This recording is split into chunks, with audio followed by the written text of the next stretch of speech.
welcome to another edition of the Above the Bridge podcast. I'm your host, Thaddeus.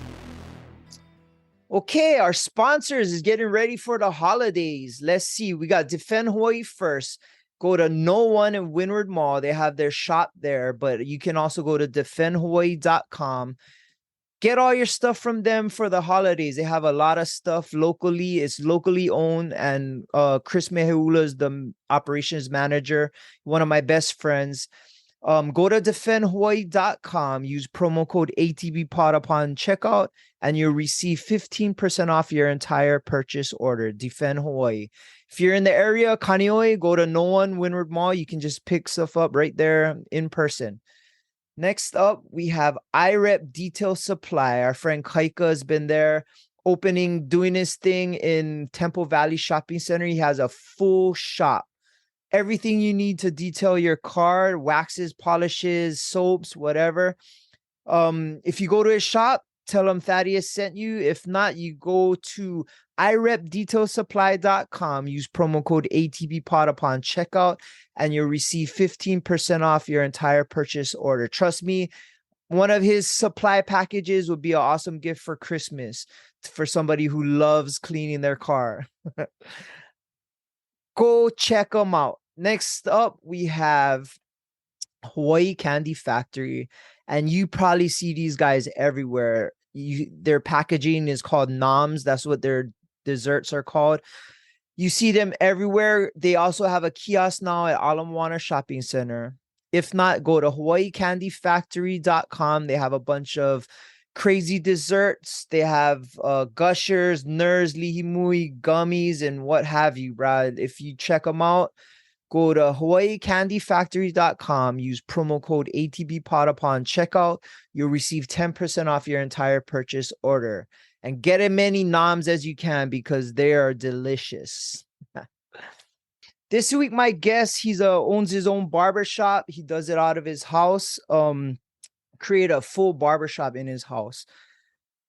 Ryan Augon. Wait, say it again. Again. Okay. Fuck, bro. I get a hard time with some of these last names, right? I get it perfect, and then when I gotta say it, I freeze up, bro. Yeah. Yeah. Like I said, it's been butchered my whole life, so I'm not tripping. Yeah, try having the first name Thaddeus, bro. It's like, bro, just call me Tad. Oh, my bad.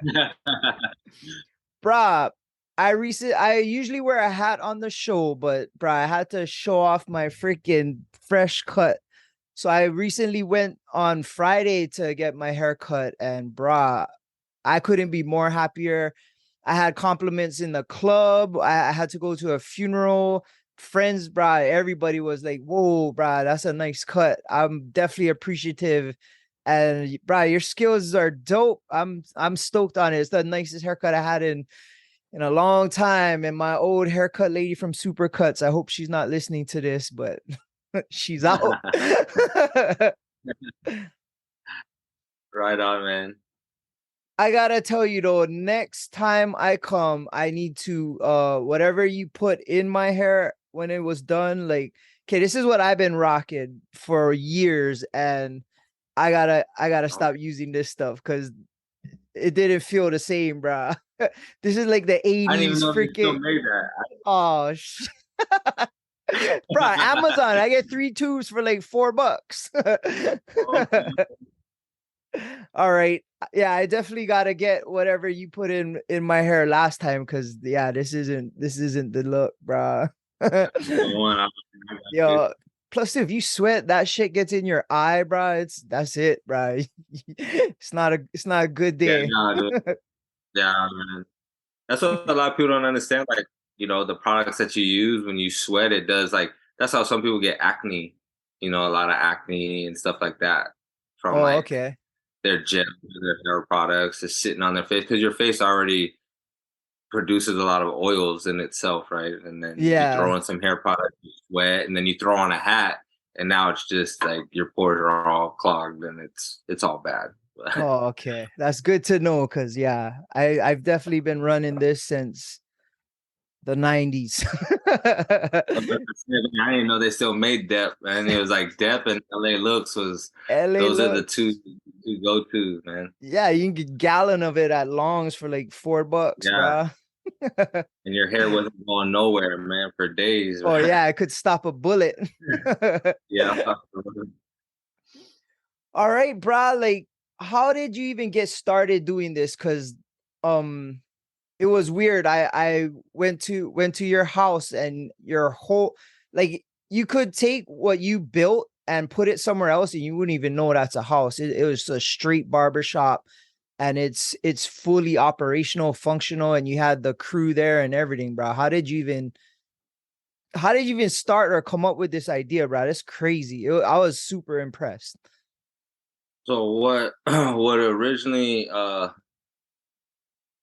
transpired into like this whole barbershop thing was I was doing construction. I worked for a private company and I was doing the drywall and the paint side. And man, I just wasn't happy, bro. I was miserable. I hated life. Every day driving to work, I was just more and more upset and I didn't know what else to do. The only background I had, I never went to college, um, barely graduated high school. The only background I had was in retail because when I worked at like Fitted and then I worked at Journey, so like a bunch of little retail spots. So that was all I had to fall back on. Um, but I had kids, so I was like, man, I can't even go back to retail no more. So it's like, Yeah. what are we gonna do? And so long story short, I was chopping it up with my boy Sebastian from a while back, and we had brought up a barbershop before. I'm like, oh man, that'd be dope if we opened one up because right across Fitted there was a small little shop. It was like a little jewelry store for a long time. And we're like, dude, that'd be a perfect spot for a barbershop. Whoop de whoop. Years passed, that never happened. Again, I was upset with where I was in life and what I was doing. I wasn't happy. I wasn't doing what I liked. And so I was like, man, I had talked about being a barber, opening up a shop. And my wife was like, oh, yeah, that's cool, and it just kind of didn't really think much of it. But I was like, man, maybe I could really do this. And at that time, my son was like 2. And so I was like, well, he can be my guinea pig. So, man, I was trying to cut his hair like 2, 3 times a week. Like there was nothing to even cut. Every time I cut his hair, it was like 2.5 hours in the Oh, garage, sweating. He's crying. And I'm like, man, this sucks, dude. Like, how am I gonna make this happen? How am I gonna make this work? Because I had never, aside from that brief conversation I had with Sebastian, I had never talked about being a barber ever. That's And so I was like, crazy. man, how am I gonna all of a sudden just out of nowhere be like, hey, I cut hair, come through? So I just kind of like, just kind of slowly put it out there. I started following people on Instagram um, that cut hair, and just kind of had to teach myself. So the school out here, the Hair Institute, um, it it's like a full-time job, and I think it was like at that time was like $15,000, Oh and yeah. you had to go there like Monday through Saturday. And so, like I said, I had kids, I had a wife, and it was like, man, that just wasn't an option. So I was like, man, we're never gonna get this off the ground. Anyways, long story short, again, we're like, let's just go do it. Let's go look for a space. So we found a space in Waipio, and we were gonna fill out the application and submit it. And I was ready. I felt like my dreams was like right there. I was like this close, man. And then before turning it in, my wife was like, you know what? I think before we become business owners, we should own our own house. Because at that time we were living with my in-laws in Cunha. And Okay. so, man, my heart dropped. I got all sad and I was like, man, here's another setback, right? I didn't have clients, I didn't have a place to cut hair. I was cutting using like a little stool. And you're still learning at this time, right? Yeah, and I was still learning, so I was like super bummed out. So we go, and this was like 2015. So shortly after that, I was cutting one of my buddy's hair in our garage, and he had just bought a house. And he's like, "Oh, I bought a house in Kapolei." He's like, "Go check him out." I was like, "All right, bet." So I came down here into the neighborhood, and we walked into the sales office, and they told us about this flex space. And I was like, "What is a flex space?" They're like, "Oh, it's zoned for commercial use." And I was like, "Can you elaborate, like what?" And she's like, "Oh, you can own a business. You can operate a business from the bottom of your house." And I was like, "This is completely legal?" And she's like, "Yeah, it is." And I was like, "No way." I had to ask her like over and over and over again. I was like, "So if we opened up a barbershop, that would be okay?" She's like, "Yeah, that's fine." And I was like, "Oh my goodness." Looked at my wife, like, this is it. So we actually didn't even get approved. And so we had to like come back a year. We had like to go through all kinds of hoops to get our credit and everything that we need, the credentials that we needed to get a house, to get pre-approved. So we came back a year later, and just in that time they're about to release a new set of homes. And man, we were able to, like by God's grace, dude, we were able to get approved, and it was first come, first serve. And so we had got wind of when they were going to release it, and we ended up camping overnight. Oh, really? Like there was a line? Yeah, so we were the first people in line, man. So we actually got to the next morning when the sales office opened, we were able to pick the lot that we wanted, the model that we wanted, and like I said, by the grace of God, he blessed us with this and So it wasn't everything. even built yet. No, it was dirt, bro. It was Oh, a dirt that's so ground. cool. Yeah, so I'm sorry. So we came in 2014, they told us what we needed. Then 2015 we got approved, and then we had to wait a year. So we didn't actually move in into 2016, the summer of Okay. 2016. And then finally when we moved in, man, it was still a brand new neighborhood, and we had no money, bro, to like hire contractors. And so I had already, like I said, I had got promoted in my construction job, and I had like moved up in my career in that industry to where I had all the knowledge and the skill, I guess you'd say, that I needed to actually build out the whole shop by myself. So my wife had the vision, and then I built everything up, man. From the countertops, the reception desk, installing lights, everything like was all me. And my wife was the one like, this should go there, this is the look we should have, this is the color we should use. It was cool, man. So like I said, it was delayed gratification for sure. Yeah. And so that's why when we go into the shop, not only is it in our house, but it's, by the skills and the talents that God blessed me and my wife with, right? And it's like if I hadn't stuck with my construction job and just quit on the spot, I wouldn't have been able to do half of the stuff that I was able to do when we actually got this space.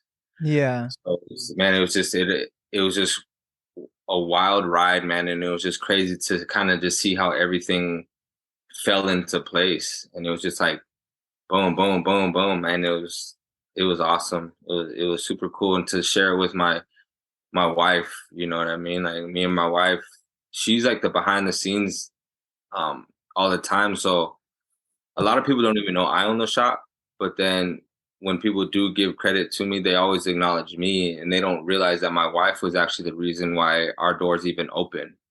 We had got like we got our license denied like 3 times, and she was the one who was going down there every day, asking them what we needed, making sure that all of our accounts got set up, everything like that. And so, a lot of the credit I have to give to my wife, for actually getting our doors open, and our lights on was because of her. So it's like we definitely just came together as a team.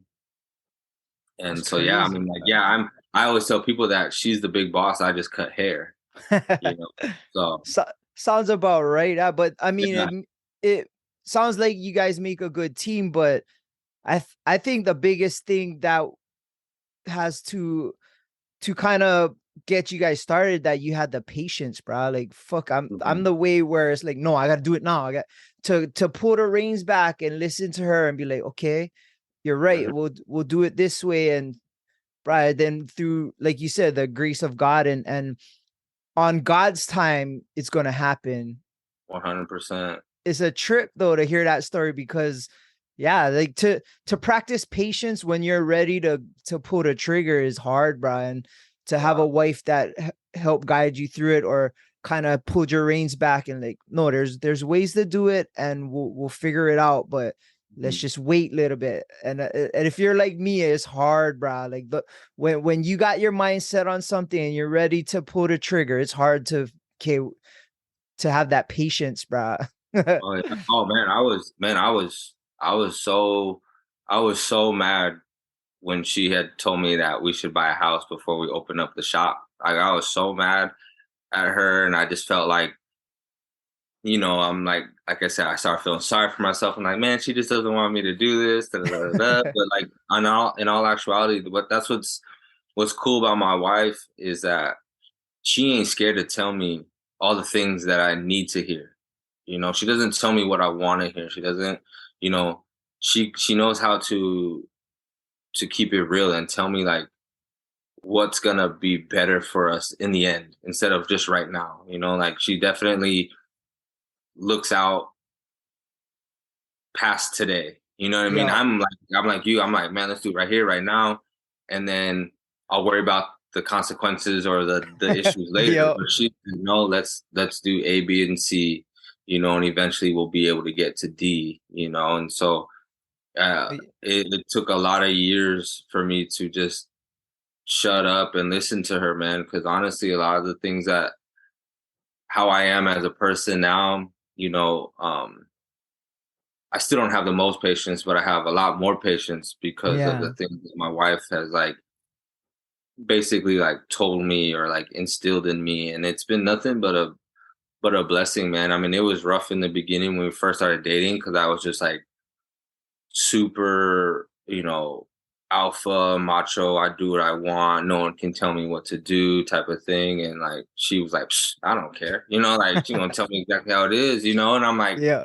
and she don't care, bro. She don't care. But at the end, it's always like anything and everything she's ever told me has always worked out for my benefit, and I can't, like I said, I can't take all the credit of the parlor because it legally it's both of our shop. We're both partners. But honestly, like even outside of that, like she's just as much a part of that shop as I am, even though Yeah.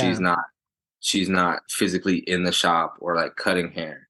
I owe a lot of that to her, even like from the products that we carry, to the aesthetics of the shop, man. Like, um, you know, and it's just our look alone. Like, there's specific products that we want to carry, and my wife was like, "No, we can't carry that. I don't like the packaging of that." And it's like little things. It's like, what? She's like, "No, that doesn't look right. Get something else that looks a little bit better."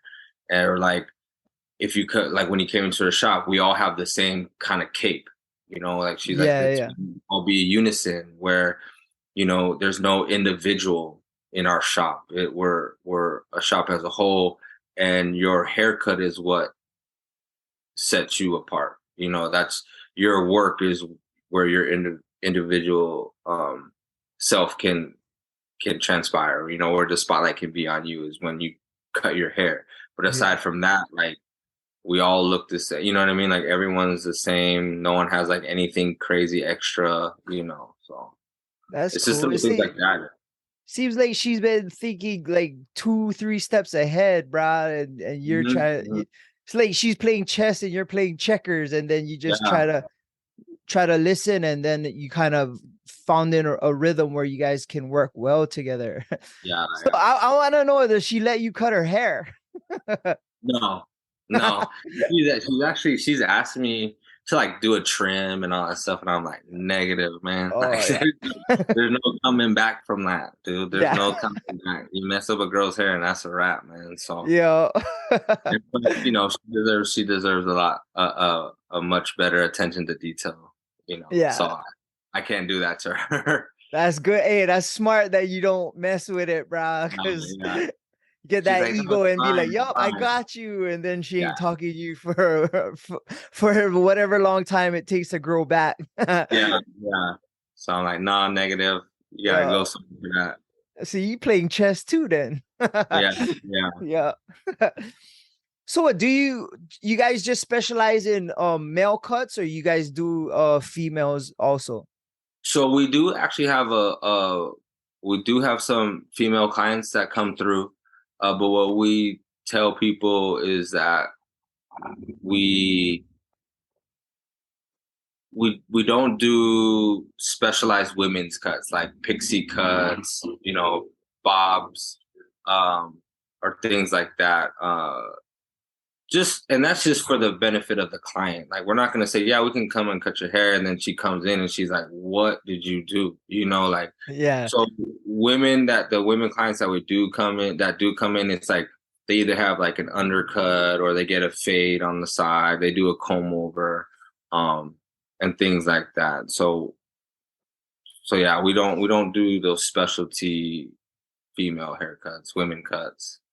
Well, it's kind of cool because like females, they make it a day, right? They all go to the salon and they have mimosas and go Mm, shopping after or whatever. And in the salon, they have the conversations with who's ever working and stuff like that. And the vibe I got from when I got to go to your shop was super cool. It felt like it was a mix of two things. It was mixed something like what I would expect from watching a movie Barbershop, but a local style. mm, And it kind of also reminded me of a tattoo shop, how yeah. everybody's working in kind of the same area, listening to each other's conversations, talking story, and just having aloha and enjoying everybody's just being Company. around and talking story. It was cool because I walked in and you must have been doing something else, and like I'm first time in there, there's a bunch of dudes over there, like kind of not nervous, but it's kind of like, oh, okay, this is something different. And then as soon as I walked in, one of your boys like, hey, you cruise with Hopwa, you're a 49er fan. I'm like, yeah. And then we started talking, and I was like, bro, immediately that guy's cool, and the other guys start talking in, and next thing you know, I'm talking to the whole room. I'm just like, wow, it feels like I've been here before. And the Yeah. the vibe was like, this is what I expected a barbershop to feel like. And but your crew was very welcoming and respectful, and just had so much aloha and made it easy to feel like I was a part of like being there before. It was I really enjoyed that whole experience, bro. Yeah, man. We're super fortunate with the team that we have. Um, and I owe, me and my wife, we give them all the credit for the reputation of the shop. That all goes to our guys. And it's for simple reasons, simple facts like that. That's a big thing for us was customer service. Like when we hired these guys, they didn't have to like do a haircut for me. They didn't have to like give me this crazy background of like people that they've cut or show me pictures or anything like that. Is like they come in, I chop it up with them, and I kind of see what kind of person they are, and I base their character off of that, because what people don't understand is not every barber is made to be for every client. You know Yeah. what I'm saying? So like he can cut he may look like he can cut better than I do, but the style that you go for or the conversation that you have with me resides better with you. So you choose me as your barber. So like that's what some people don't understand is like, oh man, that guy, he kills it, man. His haircuts are the best. His haircuts are the best. Like, and then they go there and then they find themselves disappointed. You know what I'm Mm. saying? So it's Yeah, like yeah. not every barber is for every client, and not every client is for every barber. So that's what's cool about our guys, and we talk about all the time as a group. Like, if we were to walk into a room, you wouldn't even know any of us were barbers. Yeah, Straight up. yeah. Like, if you look at Instagram, you look at all these celebrity barbers or all these barbers in these big cities, and you look at the shows, they have this like look to them, like, oh, he cuts hair. Oh, you know what I mean? Like there's something about him, like, oh, he's a barber. Yeah, But what's yeah. funny with our guys is like we're just, we're just these low key dudes. There's nothing flashy, nothing special about us. Um, but we've been rocking for like 6 years, and people don't even know that we're here. We're literally just like a small mom and pop shop. But like you said, that experience that you felt, that means more to us than anything, that you can come in and you can feel welcome. So like when we first opened, I was still doing my construction job and the shop was open. And so my wife would be running it. And so we wanted to just make sure that we hired people because it's in our house, right? It's not just our Yeah. shop, but it's also attached to our house. We needed to make sure that the guys who were working in our shop or representing our shop, we could trust them basically being in our house all day. Yeah, You yeah. know, I got my wife, I got 4 daughters, I got a son. And so it was like I needed to make sure that I could trust them and my wife felt comfortable with that. And then that extended to, okay, now we know that,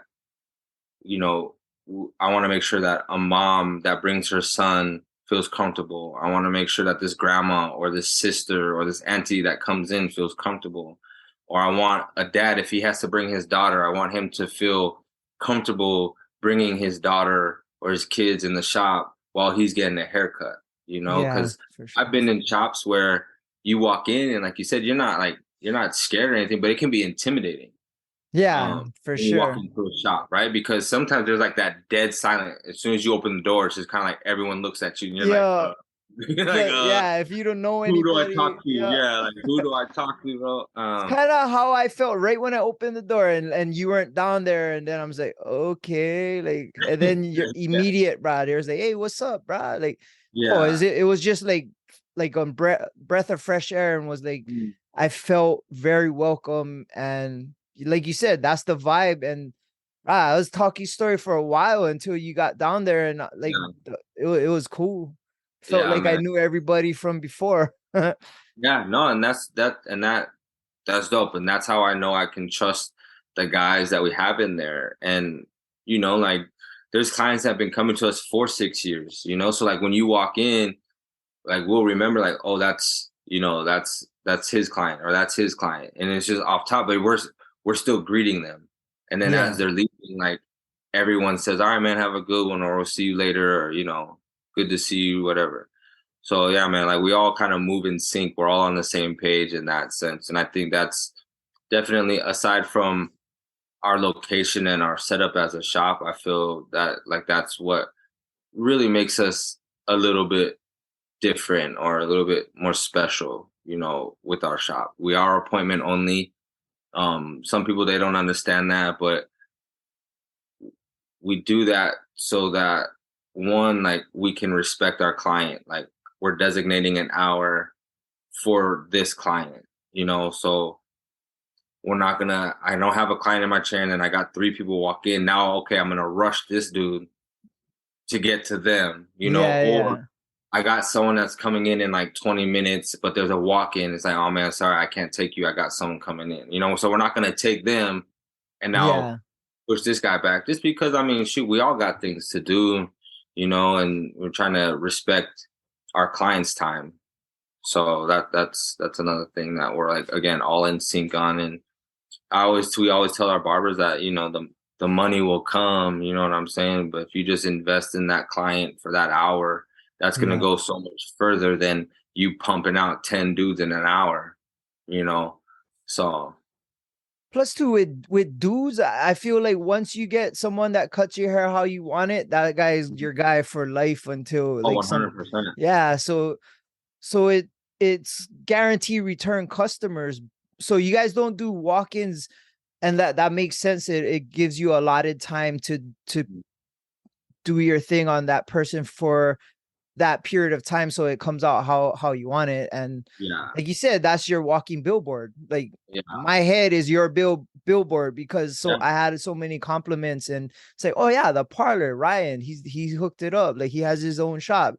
That's guaranteed happening a lot. If you, and like you said, you have word of mouth, So every return customer is a possible 3 more after that, or 3, 4 more after that. And that's how you guys grow. Do you guys have to where it's like, okay, you got to be at the shop for this period of time or this period of time, or your guys can just book their appointments and come and go when they want? Yeah, so our hours are 9 to 7. And so the guys, they have access to their schedules, so like they can, they can either book their clients. So we don't have a shop phone. Everything is done online. You have to book online unless you got it in with your barber and they can set it up for you. But no, they have access to their own schedules.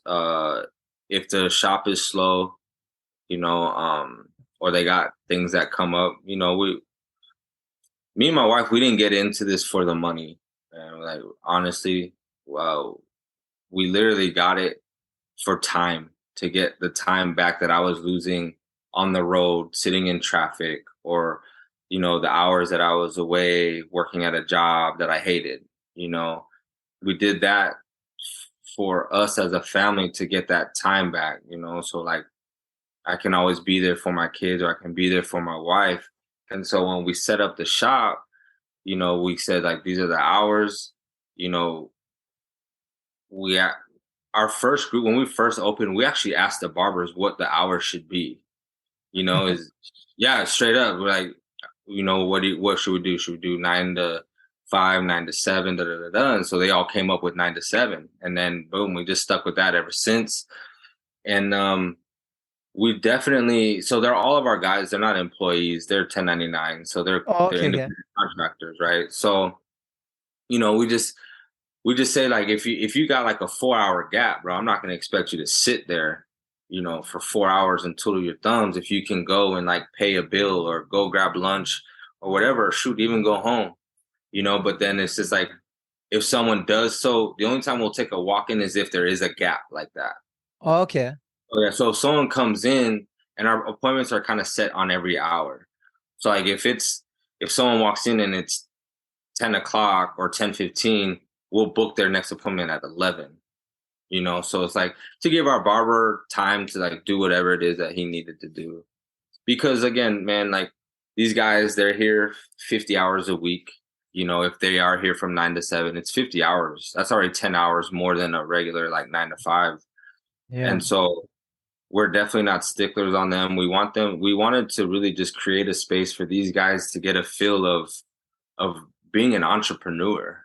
Like when you're a barber, you really only get in return what you put in. So Yeah. like if you don't want to be at the shop, you're not going to get paid. So you get paid per service. It's not an hourly position, like there's no like sick leave. So like if they call in sick, it's like, damn, I missed out that day. Like I didn't get anything. And so yeah, that's just that's how it is. And we tell them all the time, like, look, man, I know life happens, right? And the shop's gonna lose money, but your family needs you. So like I'm not gonna hold that over your head, or like be upset that you took a day off, or you know what I mean, or whatever. But they also, again, the guys just know that you get what you put into it. So it's Yeah. like, if you can invest in putting in time in the shop, the clients aren't going to be ready for you. They're not going to be available to you. They're going to just go somewhere else where they got the time. Yeah. So you got to So invest in your own craft, and yeah, with like anything, like I would assume hair cutting and being a barber is always changing, evolving, and new stuff comes out, and new techniques, and new Mhm. um freaking tools to use. So it's like you guys always gotta not get complacent and kind of level yourselves up. How do Mhm. you go about doing that? Like you guys watch videos or take classes, or Yeah. I mean, shoot, being in Hawaii, we're so limited as far as what like extended education or like whatever classes come. We're very limited at what we have. So you basically just learn off each other. Like hmm, you watch YouTube, or you're seeing things on Instagram, or you're hearing about this clipper coming out, and it's just kind of like, we're like brothers, man. So we're just always talking to one another. Like, oh man, did you hear about this? Or did you see this? Or do you know this guy? Like, look at how he does this cut. Look at how he does that cut. And like what we used to do, we used to actually get together after the shop would close and like kind of just show each other the steps because each barber has a different style or different way that they would fade a haircut. And so like we'll show each other how we do it. And then like some of us will either adopt it or just kind of like, oh, that's dope. Like let me if I put my own little twist on it. Let me see if that works. Oh, So that's yeah, cool. so we've had some people come out, but it's hard to get them out here. I mean, just Yeah. we're across the Pacific Ocean, you know what I mean? So Just gotta offer them a free vacation to Hawaii and give a seminar or something, huh? well, it's kind of like it's cool because you see, so like barbering is it's kind of like a new like wave. It's like a hype, right? Like Yeah, a it's lot of getting people are popular. super like into it, and like especially after COVID, people thought they could just buy a pair of clippers and be like, I just cut my own hair. Nah, man, after COVID, we got a lot of messed up haircuts that came to the shop. You know what I'm saying? And they're like, You have man, it to ain't fix them easy. out. Yeah, like, yeah, we know it ain't easy, bro. That's why we charge what we charge. You know what I mean? It's not just we're not just putting a number up in the air and be like, oh, I want to make this much money. You know, Yeah. it does take time, it takes practice, you know, it takes patience, but it's like when you try to fly out like a celebrity barber or like a well-known barber, man, it's expensive, bro, because Yeah. they've built their platform up so much and like they're wanted by celebrities. They're wanted in different states. Like, dude, there's barbers that go on tours, bro. You know what I'm saying? Like, you have you're on a hair tour. Like, what? You're going like to city, teaching classes, and so like, so you'd love to bring them out here, but it's just it's just hard to get the timing and then the prices of Yeah. everything. That's So, crazy, but I guess that's cool. You guys bounce ideas and it feels like you have a super close, I would say, family that works with you. So it's like whenever somebody gets a new idea or something, you guys can bounce those ideas off each other. It yeah, man. seems like you guys are always trying to elevate each other.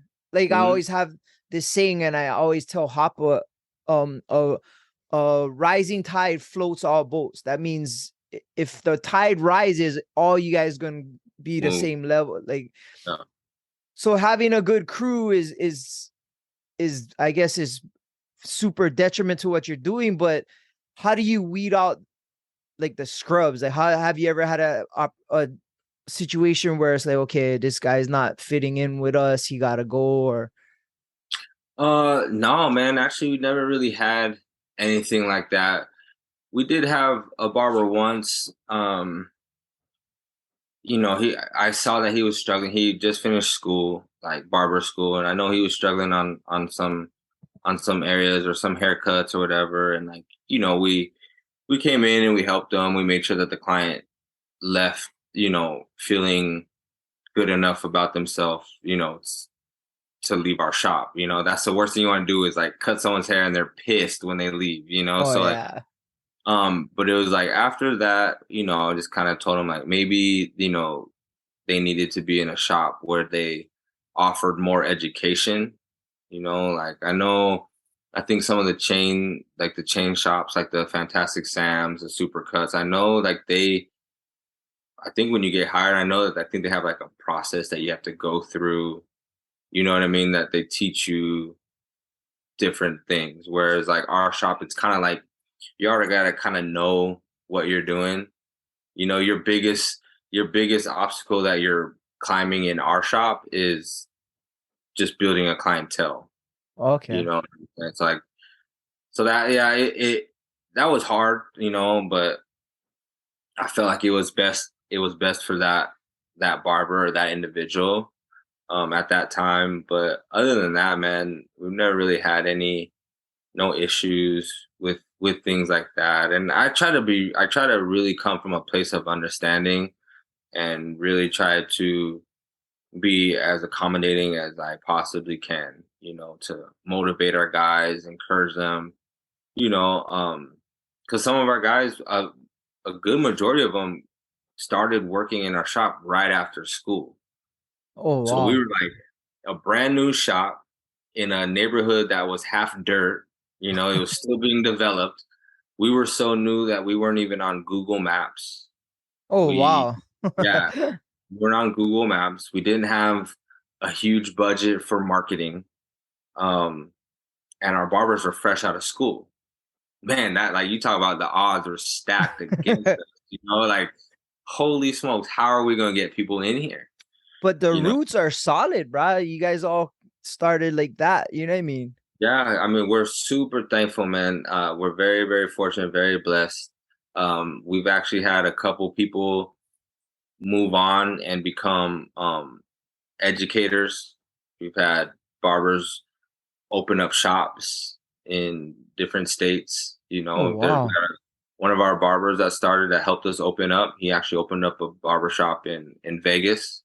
Oh wow. Um, and we actually just had a barber leave and go. That barber is actually working at his shop in Vegas now. Oh You know, wow. like we had another barber open up a shop in IAEA. He also was like helped us open up our doors, and he was with us for almost 6 years, and he opened up his shop in IAEA. So it's like that's the goal for me and my wife, is to basically just plant a seed for these guys and to just show them that you can get to where you want to be, you know, so long as you put in the work and the effort and all that. Because I mean, shoot, I came, like I said, I wasn't able to go to barber school, bro. I wasn't even going to an actual barber myself. I was just like shaving my head, you know, like I was just shaving my head, like so. You know, going from having a construction background, I had no network in the barber industry, period, or even locally. And so, like, to kind of come out the woodworks and open up this shop and have all these cool barbers, you know, that are that are working with us. Um, man, that's just a blessing. And like I said, to plant these seeds and to just create an opportunity for these guys to, I tell them like, not every barber is meant to open up a shop. If Yeah. you can come here and like you can see like, you know what, man, uh, I just I want to either one day open up my shop, okay, dope. Or do you want to be an educator? Okay, cool. How are we gonna get you to be an educator? Or shoot, you don't even want to do any of that. You just want to be a booked out barber that's behind the chair. You come in, day out, cut hair. You got a solid clientele, and you're cool with that. Like we encourage all aspects or all outlets in our industry, like what it is that you want to do. Um, and yeah, man, like it's super cool to just see them grow throughout the years, you know. So like I learned so much from them. So That's cool because, like you said, it is becoming a new trend, and I've seen them. They're popping up everywhere. There's one in Windward Mall. There's one like on Kauipa Street in Kaneohe. They're like places where dudes can go just to chill and mhm, relax and talk story and not think about like shit and just yeah, kind of get your hair cut and have a great conversation. And bro, like as men, like that's freaking warranted. Like you don't have to deal with girls or nothing for that 1 hour or any kids, yeah. or it's a little break. And like you said, that interaction with your barbers is kind of as just as important as the cut itself. Oh, 100%. I feel like the interaction with your barber is almost more important than the actual haircut that you receive, because a lot of guys, it's, you know, like w- we hold a lot of stuff in, right? And then like Yeah. you go, like sometimes you can't even tell your boys the thing Yeah. that you tell your barber, you know, because you're afraid of them judging you or whatever. You know what I'm saying? So yeah, man. I mean, I feel like a barber is definitely so much more than a person that cuts hair. A You know, like, psychiatrist or so oh man, freak. dude, like we're with you before you get married, before Yeah. your prom, before your job interview. You Your know what I mean? Like divorce or whatever. Yeah. divorce, yeah, bro. Like we're with you in your highest moments and your lowest moments, man.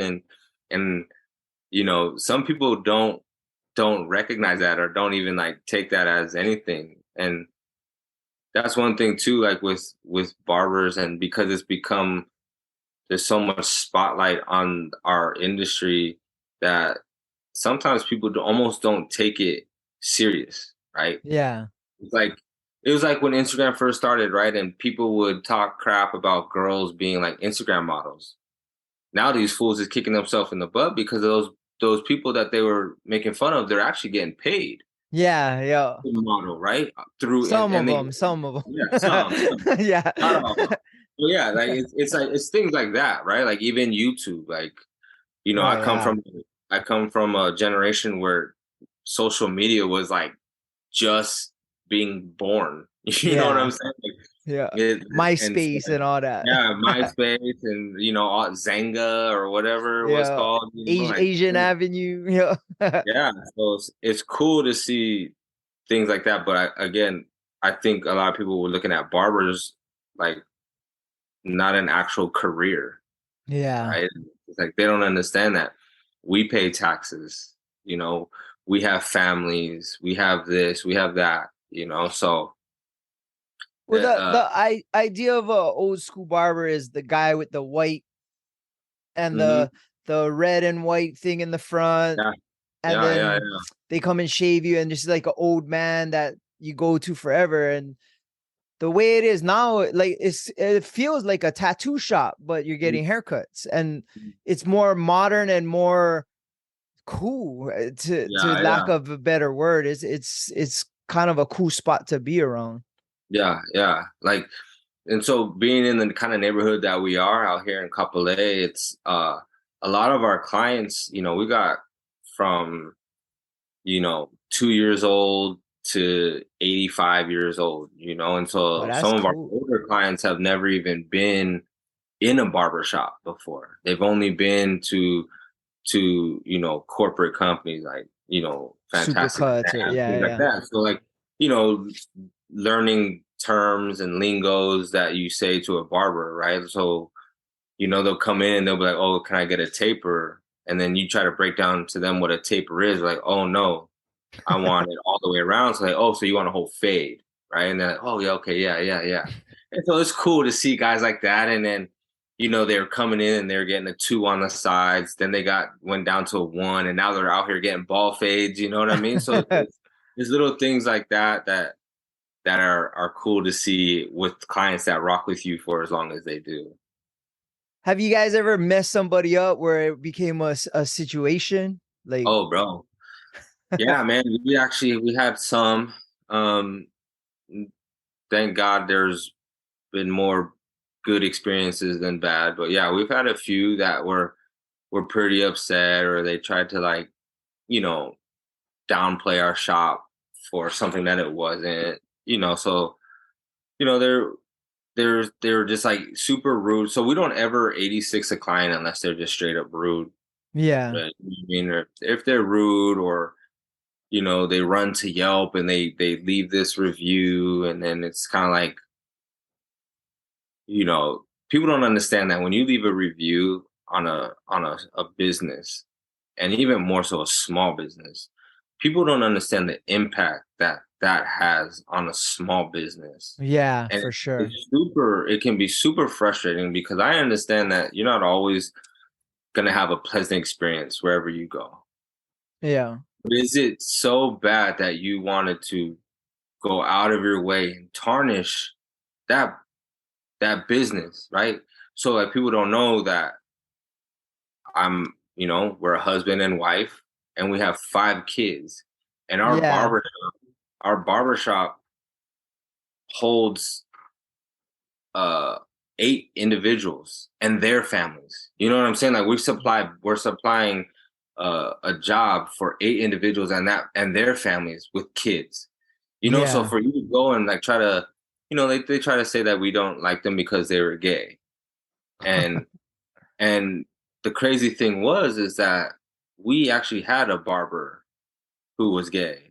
So it was like, oh man, you can't even come and play that card. And on Yeah, top yeah, of it, yeah. dude, it's like, oh shoot, I think this was like, I was like, dude, it's like 2018, bro. You can't be playing like that with us, like that Yeah. can really kill a business, Oh right? yeah, for So I sure. had to, and what Another thing that my wife told me is, so when people would like leave a review like that, oh bro, I'm like heated. I'm like, those are Yeah, fighting words, right? Because like yeah, because I'd be the same.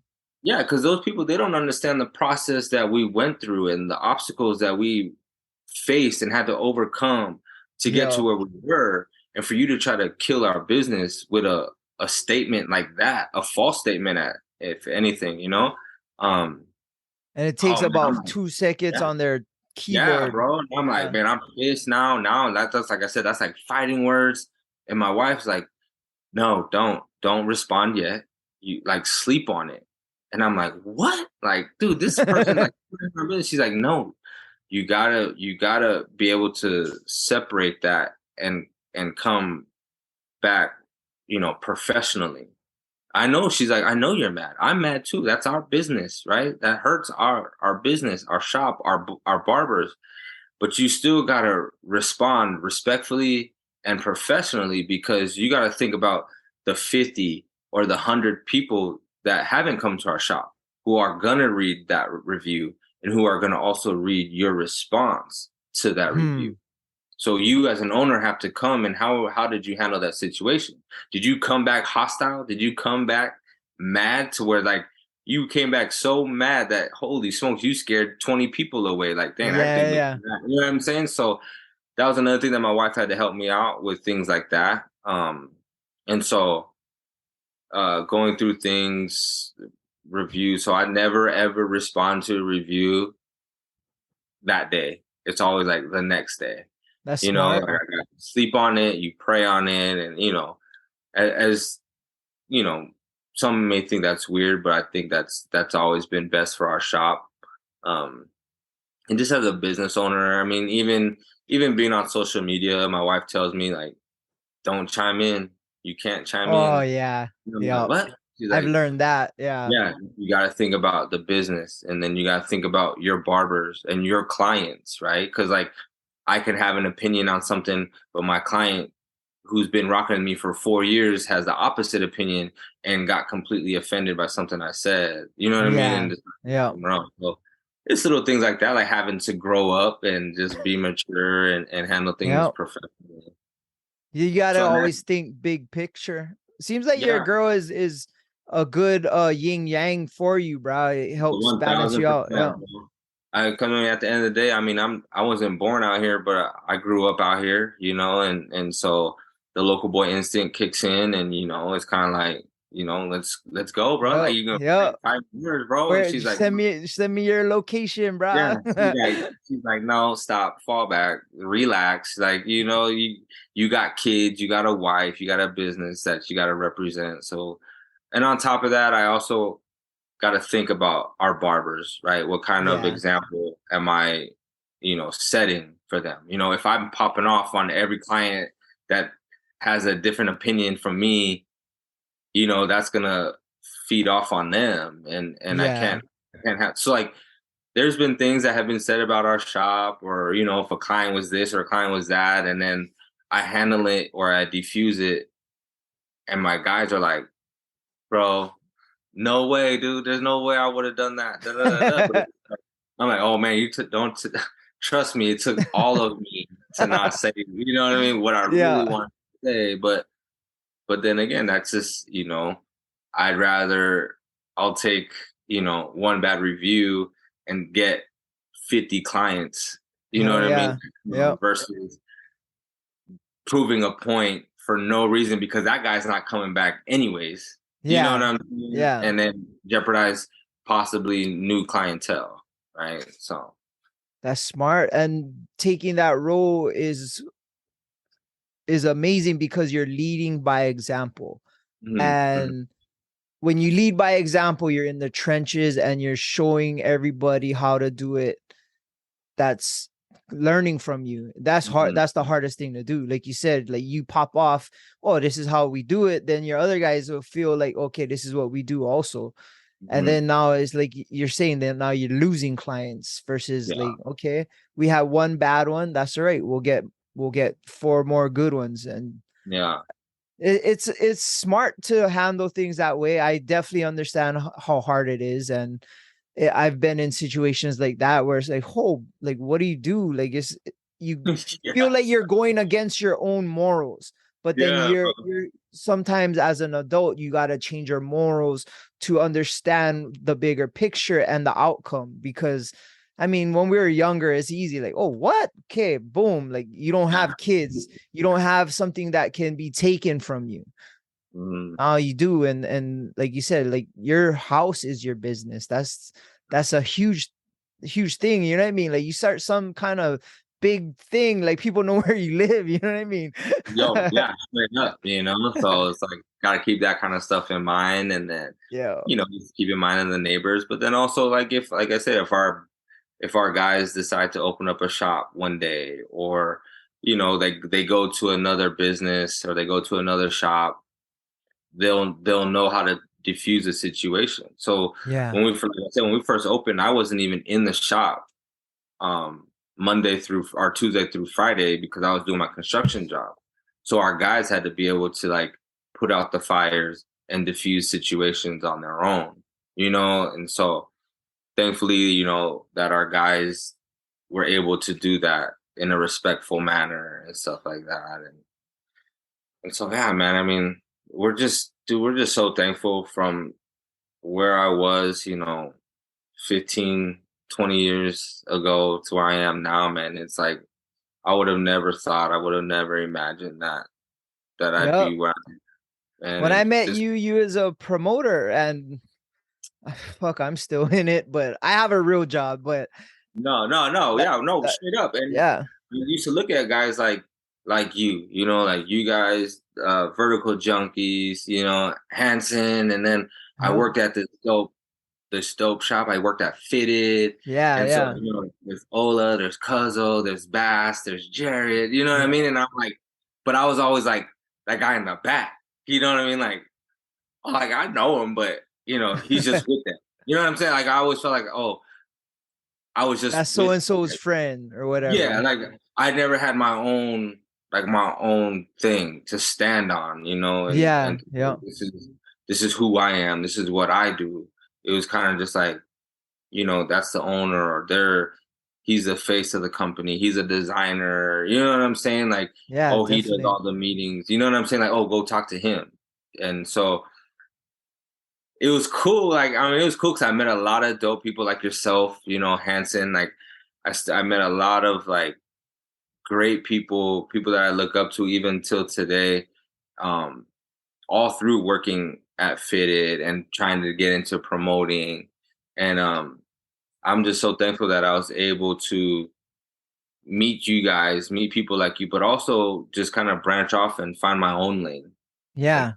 and that I'm able to call my own, because that's what I always wanted. Like, man, I don't want to be just the homie, bro. Like, I don't want to be just a guy in the background. Like, you know, I need Yeah. him to do this or I need them to do that, So It's hard, bro, to put yourself out there. I mean, I to do this podcast, it took a lot of time, and for years I was talking about it, and finally I actually pulled the trigger. But it was to have something that's my own. I always was a part of a team, like Artist Group Network. That's my team.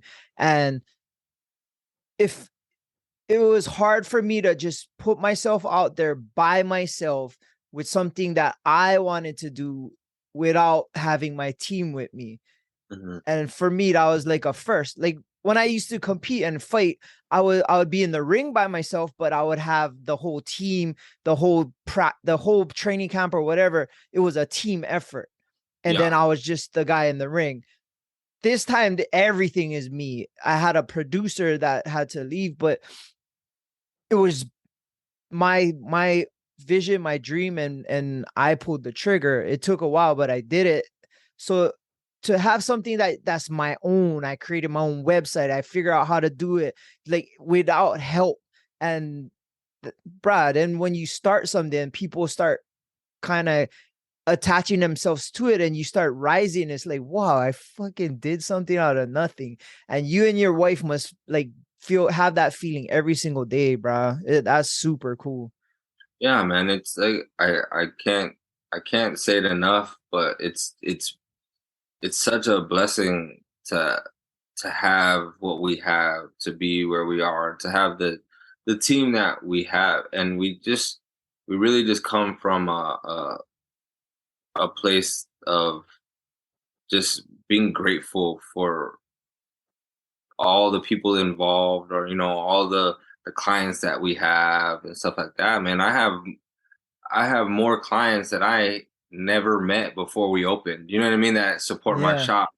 And I'm sure you've seen it too, like more than people that I've known for 20 years. You know what I'm saying? Yeah. Like, and it's cool to see that. Like when I'm downstairs, I'm cutting hair, and this stranger walks in and is like, "Well, I got an appointment with so and so in the back." It's kind of like, "Yeah, man, you can go ahead back there." And it's like, this dude's a complete stranger, walked into my shop, found us, God knows where. You know what I mean? Like, Yeah.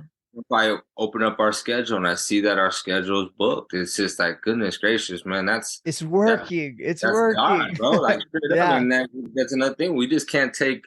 Me and my wife really can't take any credit. We really just give all the glory to God, because I say that this whole journey started out with a prayer and a dream, and it took years of praying, on this one dream, and what felt like was never gonna come, God came through. You know what I mean? Like he put people in my life that I needed at the time that I needed them. He made me wait. He made me go through things that I never would have went through on my own. You know what I mean? And Yeah. it actually helped me out more than hurt me.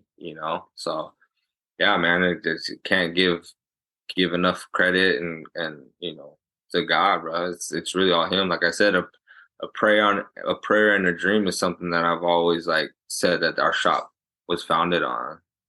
That's super cool, man. And gratitude is the best way to appreciate God. And I've been through it, and I know it. And that's how I start my day, is already appreciating what I got, because you can't be in a bad mood, or you can't feel sorry for yourself if you're thanking God for what you have. And that's something I try to start my day with every single day, because it's already you're already a step in the right direction in the morning. Or Yeah, whenever you no, get up. yeah, no, straight up, yeah.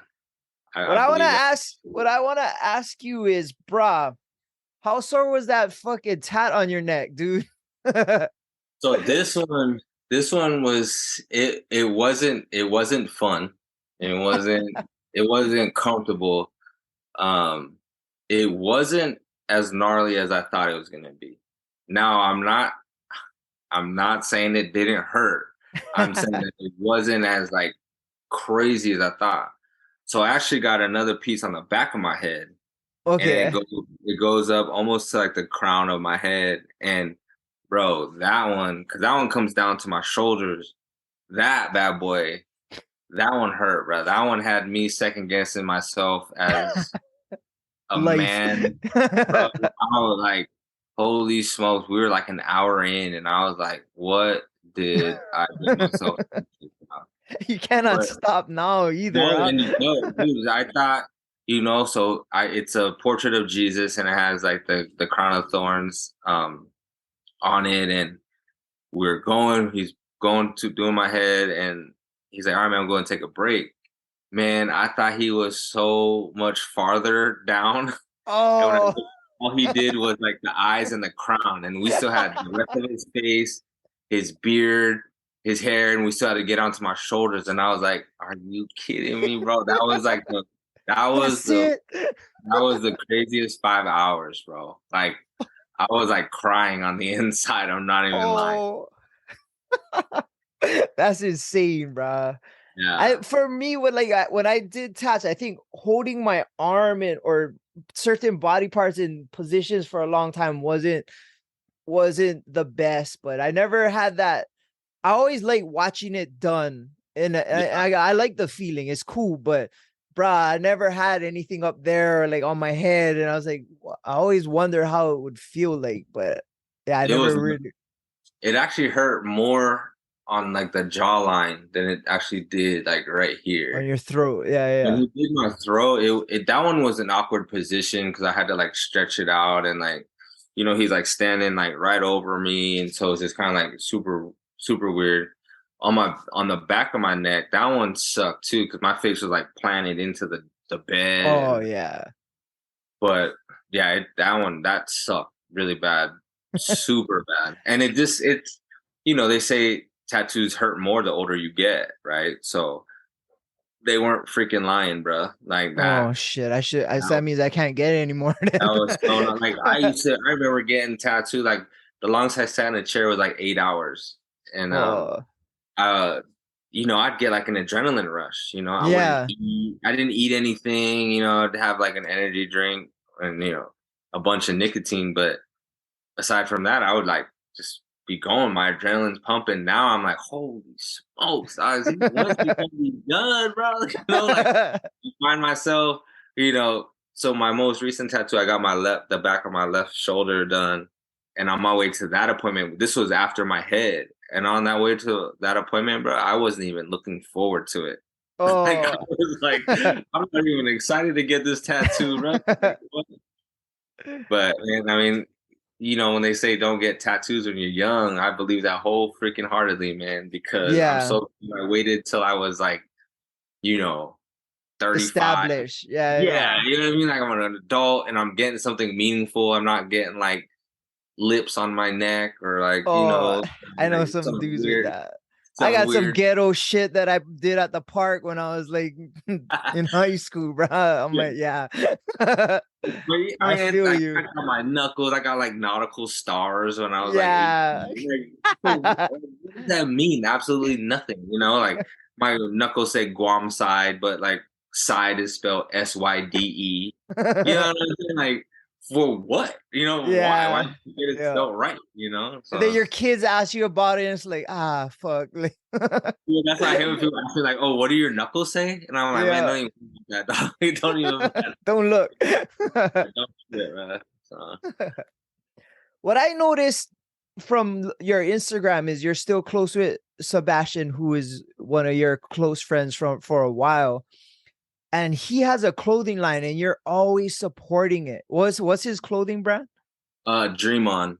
Yeah, and Yeah, he's Dream On. having a new drop, and you're supporting it, and bro, I feel like you're always out there helping your friends and even your barbers elevate themselves is kind of what I try to do with like Hoppa and like with Chris. And it's a trip to see that love and aloha shared. It's always what I always envision how everybody should be. To see it more often now is pretty cool. And yeah, shout out to Bastion doing his thing, bro. He's what Yeah, in man. Frisco. Yeah, he's up in the Bay. He just made 5 years of his with his company. His Dream On brand, and he's like you, man. He did it all on his own. He's still holding down a full-time job. He's got 3 kids and a wife, but still like holding on to his dream, and that's the whole point of his brand. It's for the dreamers. His website is actually for the dreamers.co. So it's like to see my dude doing that, man. It's dope, man. I love seeing the homies win. It's Yeah, it's it's unfortunate, man, that people don't support you as much as you would think that they do, yeah. right? They act like they're down with you and they support you, but they Don't want to like see you simple catch the shout L. out. Well, yeah, they a simple shout out or like Yeah. reposting something or dude buying a shirt. Like, I'm not asking you to buy everything that I release, or I'm not asking Yeah. you to see and share every week, but it's kind of like it's this. My wife told me like one time she sent me this thing on social media and it said, "Pay close attention to who's not clapping when you win." Yep. And, and Exactly. holy smokes, man! Like when we opened up our shop and to see kind of how quiet it Yeah. was. You know what I'm saying? Like was kind of like, dang, man, like it it hurts, but then I mean, it is what it is. Some people just don't think like that. And so Yeah. you try not to hold that against anybody or, you know, try not to be so upset, even though I'm not gonna lie, sometimes it does hurt, right? When you see them Yeah. like showing love to this or to that, but then never like sliding through or promoting something that I'm doing. Always always feel like that, but then I always don't change the person I am. Like, I have a 100%. friend that has a company and he never posts my stuff, and that's cool, whatever. But I'll always post it, always, anytime he's doing something, Mhm. just because I cannot let how they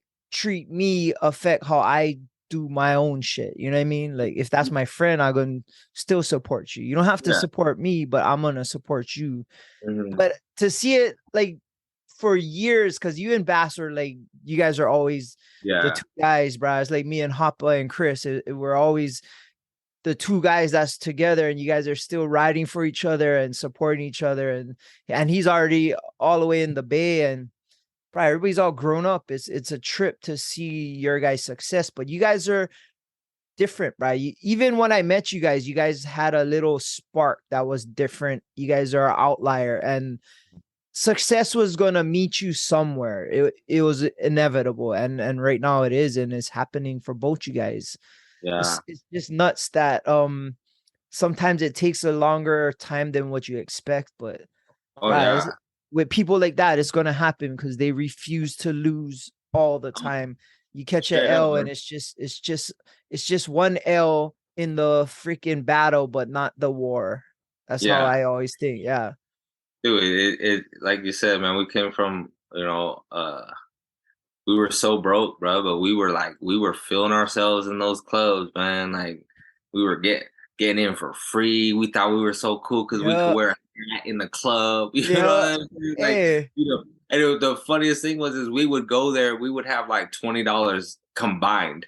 You know what I'm saying? It was like, but people would buy us a drink and do this or do that, and like we were loving it. We were feeling it Yeah. so hard, and um we look back now and we crack up, but becoming entrepreneurs has always been something me and him have talked about. And it was cool because when I met him, I had just moved back from California.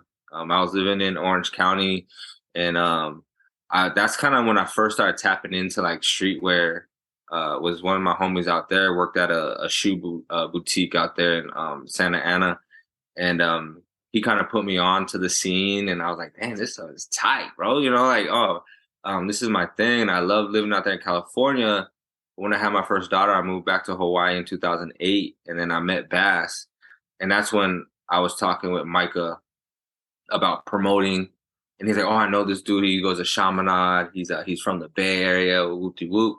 So I met this kid. I seen him, and I was like, "What's his name?" They said Bobby Filipino. I'm like, Bobby Filipino? Who this Yeah, dude? that was his name. Like, I yeah, remember yeah, that. Bobby That was his Filipino. MySpace or Yeah, something. yeah, yeah. Like, okay. So I met him. He's all tatted up, this skinny, scrawny dude, but like, he just had that Bay Area look, that California. Yeah. He's a tennis player too or something, huh? Dude, he was out here on a tennis scholarship going to Chaminade, and that blew me away. I was like, "You play tennis, bro?" He was like, "Yeah, man, I'm nice with the sticks, bro." And I'm like, "Okay, whatever." But nah, man, we just clicked right off the bat, and man, we just like you said, we were just everywhere with each other. Like Yeah. that was my boy. That was like my brother. He's like one of my best friends for sure, and love him to death, and just always keeping it real with one another and just pushing Yeah. each other, supporting each other, encouraging one another, to keep doing the thing. Yeah. So Good for yeah, him, man, that's bro. my dude. He must be proud of you too, bro. Yeah, Yeah, for man. sure. Yeah. That's cool how everything plays out, but some of those club nights must have been like some of the best nights of your life, bro. Oh, Broke dude. and having fun doesn't get Bro, we better were than so that. broke, bro. I was like driving like a freaking like a '96 Civic, and it had like when you could buy Civics with the already like racer stripes on them. Oh yeah, Like an yeah. emerald green, and it had these like racing stripes. My tint was like purple and bubbling. My AC didn't work. You know what I'm saying? Like, man, but we thought Bass didn't even have a car. You know what I'm saying? we were Yeah, like, we were like starving. All we had was like a cheeseburger because we were so yeah. broke. You know what I mean? Like, Cup of my man just noodles. had like he had like only a mattress on his floor, but you looked in this dude's closet and he had every name brand, every drop from fitted and everything. Now, like my man was the flyest dude on the block. You know, I'm out here in the line living with my mom and dad. You know what I'm saying? But like people didn't know that. And they didn't have to know because we were just like, nope, let's just put on this show and just act like we're rappers or something, dude. And you know, we were really feeling ourselves. Yeah. But yeah, man, it was funny. I mean, that's how I knew my wife was a real one, dude, because I met her actually while I was working at Fitted. And when we went on our first date, I picked her up in my dad's, he had a 3 Series BMW. Pulled up, picked her up. So you're styling. You know what I'm saying? Yeah, I kind of had a front a little bit. And so we went on our date, and then we were dating actually for a little while. And then for like a month or so, and we were in Mililani, and I met her at a fast food joint. I think it was Long John Silver's when it was still in Mililani. And we were done eating. We walked out, and there were 2 cars in the parking lot. There was her Nissan Altima, right? Brand new Nissan Altima, and my Honda Civic. Yeah, my wife, she was like, "Where'd you park?" And I looked at her and I'm like, really? Oh, really? I was like, you know, damn well that's my car right there. That's the only other car in the parking lot. She just cracked up. She was like rolling. She was dying. She's like, whose car was that Beamer? I was like, that was my dad.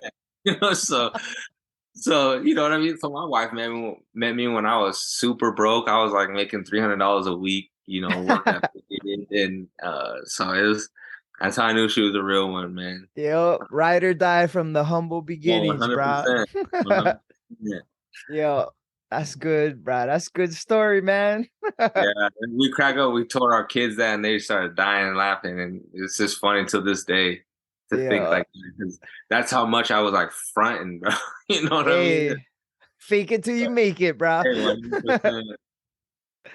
So last thing, bro, how's having daughters, bro? I am in the same boat as you, but not as many because kids are expensive. But having daughters changes everything. And I know you feel it because definitely changed my mentality, my lifestyle, the way I look at girls. Yeah. It's honestly, man, it's not tough.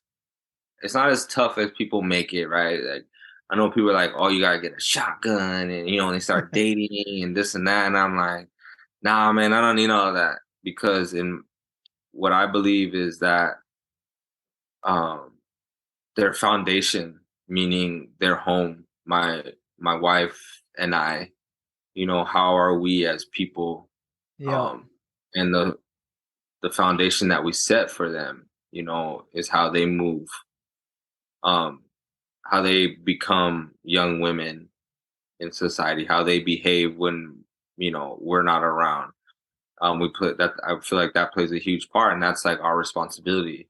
And I just feel like as a man, I need to set an example of how every guy needs to be, you know what I mean, in their eyes. So like, or how I am to their mother, or how I treat them, or how I treat their sister or their brother, you know, like my kids I need to be a standard as a man for my daughters, you know, so when they go and they date, they know what is acceptable and what's not acceptable. You know, calling their mom the B word, or degrading their mom in front of them, or you know what I'm saying, or like just things like that. It's that's the tough part. It's not them as individuals, you know, like it's me having to remind myself to be an example of how a man needs to be.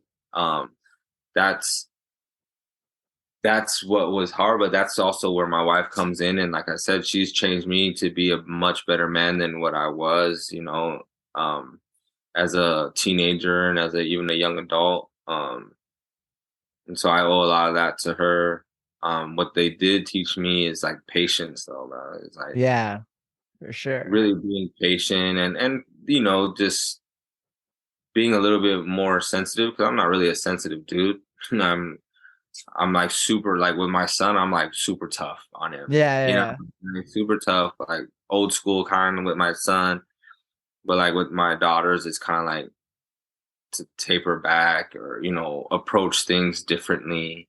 You know what I'm saying? So yeah, I think they've been a blessing. I needed them to come into my life, man. I was headed down a dark path and it Yep. was and fast. So Yeah. I feel the same way, bro. I always try to understand like the man that I am has to be the kind of person I would want my daughter to end up with in the future. So I hmm have to become that person. And then there's no margin for error because like you said, you're teaching her by example. So it's hmm like I have to sometimes understand that and change things that I wouldn't normally change, but especially now because my daughter's older and now hmm she's having ideas and fucking had to get her a bra and yeah. tampons and Oh, bro, yeah, things was like not that. ready. I'm like, well, I thought this doesn't happen for another 2 more years. And I was like, no, No, right it's now. straight up. Yeah. Like they're literally like young women now, and Yeah. my daughters are 16, 15, 14, and Yeah. then I got a 2-year old, and it's just kind of like with my teenagers, I gotta just remember that they're not babies anymore. And I think that Yeah. was another hard thing for me to grasp was like They're not your little girls. I can do Yeah. it. Daddy will do it. I'll do it. I'll do it. It's kind of like I gotta just kind of like ease up on the reins and kind of like let them go through Yeah. life. And now That's they're like, exactly what I'm like been struggling with. Like trying yeah, to control or just I get them. I'll do it for you. Like just yeah, instead of yeah, yeah. letting them experience things on their own, or Mhm. I'll be very sheltering. Where it's like now I'll just don't. Like I remember just letting her ride her stuff to the park. Is like, oh man, I like all worried. And it's like, bro, you gotta let them live a little bit. Yeah. It's a weird line, and I struggle with it. And I was just looking at a bunch of pictures when she was little, and this past maybe year and a half been hitting me the most because she's not my little girl. Mhm. She's my adolescent. Now she's almost a teenager and changes, bruh. It's like she has acne and she has her phone and she has friends that she wants to cruise it. I remember I had this whole day planned out where this Saturday I'm gonna take her to do something and we're gonna do this. We're gonna have dinner and we're gonna go do stuff. And then she comes home like, oh, so and so asked me if I can go sleep their house. She's having 3 of my friends over, and it's like and you Yeah. can't say no, but Yeah. like like before I was the one she wanted to be all about and hanging out with, and now is I'm sharing her time with her friends, and it's not sad, but like I get disappointed or It's a bummed tough out. pill. You know what I mean? It's a Yeah. tough pill to swallow, to Yeah. accept that yeah, they are growing up and like you said, they have to experience things and you know, but like I know we're on the same page with it too. Like you still draw a line. Like we tell our kids, because we're talking about things that, we weren't talking about 2, 3 years ago. You know what I'm saying? Like we're For talking about sure. relationships, boys, like Yeah. everyday life. You know what I'm saying? Like sex and drugs. Like, when things are brought up, it's like, they'll giggle, but it's like, don't act like you don't know. Like we know you know. Like these are things Yeah. that you Yeah. are and they probably were got face to face or like heard some of these things a lot younger than when we did. You know what I'm saying? Yeah. Because when we were younger, social media didn't exist. When you Yep. went through and Exactly. experienced certain things, you were actually like face to face with the blunt. You know what I'm saying? You're Yeah. face to face with like sex or drugs. You know what I'm saying? Like whereas now is like they see this stuff on On their TV, phone. they hear it in Yeah. their music, they see it on TikTok, and you know what I'm saying? Like it's almost Yeah. like praised and glorified now. And so now it's just kind of setting a boundary, saying like, look, I know what you're exposed to, but this is wrong and this is right, and Yeah. trying to break that down, but not overly like sheltering them. You know what I mean? Because it's just a different day and age now, and these kids are so much more. I feel like just easily influenced. Yeah. by their peers and the things that they see. Like I went and I spoke to Kapolei High School, um, to one of their academies that they had, and I guess it's more like some of the kids are like I don't want to say like they're troubled youth, but they're kind of heading down that path, and and just looking at them, bro, and I'm like, man, you guys have no idea, dude. Like this is this part of life is easy, bro. Like Oh yeah, this is where you exactly. need to have fun, man. These are like this is where you're planting the seeds for your future, you know. And I Yeah. told them that, you know, I grew up in the suburbs and I had everything like basically handed to me on a silver platter. My parents were gonna pay for my college. I was, you know, doing this and doing that, and it was choices that I made for myself that made my path in life so much longer and so much harder than it needed to be, you know. So I Yeah. think so that's what we try to tell our daughters is like life is not what you like what me and mommy have. Like us having a business in our house, you know, like and what looks like we don't ever work. You know what I'm saying? Yeah, Like yeah, we're working, like you know what I'm saying? We're working, but like you guys gotta set yourself up for what is it that you want to be? You know what I mean? Like yeah. life isn't just chilling all day. You know what I'm Yeah. saying? So but we're super thankful that our daughters are very they're academically they're very very, very intelligent and they're very proactive with what they're trying to do with their grades and their school and their careers. Yeah. So thank God they're good with that stuff, man. Because it was rough for me. I was the same, and I kind of had a problem at one point where I would assume my daughter would be doing the stuff that I would, so I'd be like, "No, you got to do this," and Oh, instead of 100%. yeah, and instead of she looked at me, and one time she's like, "Daddy, just let me try do it on my own," and I had to realize like until she messes up, I can't already assume that she will. So I Mm-hmm, had mm-hmm, to reprogram my own self that mm-hmm. I'm not dealing with a kid that's Thaddeus. I'm dealing with Arya, who's not Yeah, like how Thaddeus was when he was her age.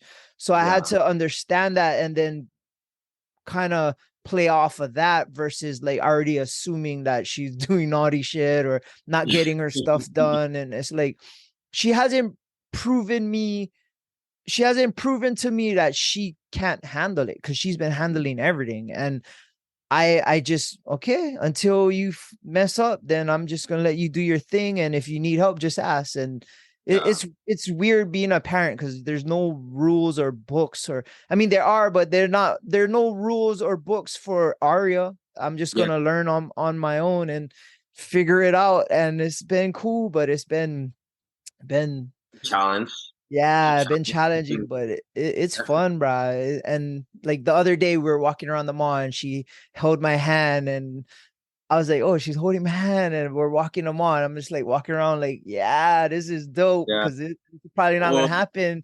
Yeah, we went to a concert. Oh, was it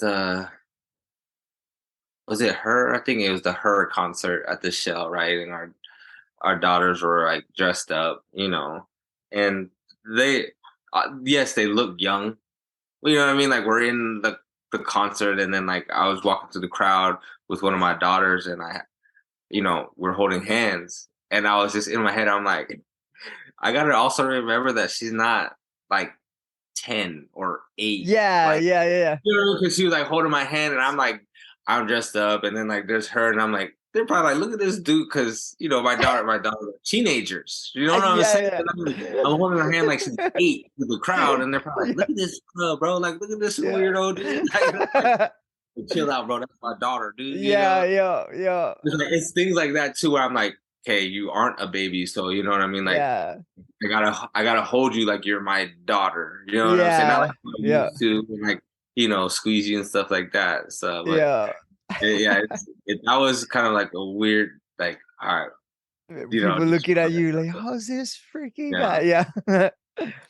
But Definitely understandable. Oh shit, bro. We've been going for over 80 minutes. I could talk to you for another hour, bro. But shoot, how can people find you and get a hold of you? Cause bro, I feel like you guys are just the tip of the iceberg right now. Your stuff is gonna start blowing up huge, and a lot of people, bruh. I mean, just me alone, so many compliments. And if people like you said, it's a small little mom and pop store that you do your barbershop, and it's tip of the iceberg, because the vibe you got in there and the talent and the aloha, there's sky's the limit, bruh. Anyway, how can people find out you on Instagram or your website? Where can people get a hold of you, man? You can so we do all of our booking through our website. It's the Parlor Barbershop Kapolei.com. Like I said, all of our booking is done through that website. Our price list is on there, the hours. So we're open Tuesday through Saturday, from 9 to 7. We do have a couple of our barbers that come in on Mondays, for a few hours. But yeah, man, you can reach us there at, again, the Parlor Barbershop Kapolei.com, or you can hit us up on Instagram, check us out, follow us. Underscore the dot parlor, PARLOR underscore. That's our Instagram handle. And yeah, man, I mean, if for whatever reason you want to follow me, you could check me out at the Bogey Barber. Yeah. Instagram. I just got addicted to golf. The next time you're on this show, we'll talk about that, dude. Yeah, for sure. But yeah, man, check us out, and I appreciate you if you guys do come through. If not, we are located in Kapolei, so I understand that it could be a little bit out of the way for some folks. But if you got anyone that lives out here on the west side or the central area, please feel free to send them our way. Thad, I appreciate you having me on. For sure. One more shout out before I go. Speaking of golf, this is Putwell. This is our set of the homies. You know DJ Compos, Jay? Yeah. His brother and Eric, the one that used to do Noteworthy. Oh, really? Yeah, so this is their brand, Putwell. Oh, nice. Feel free to check them out too if you're just tapping in. Shout out to them. Golf. Yeah, they're keeping you fresh on the links, and in the streets. And again, check out Dream On.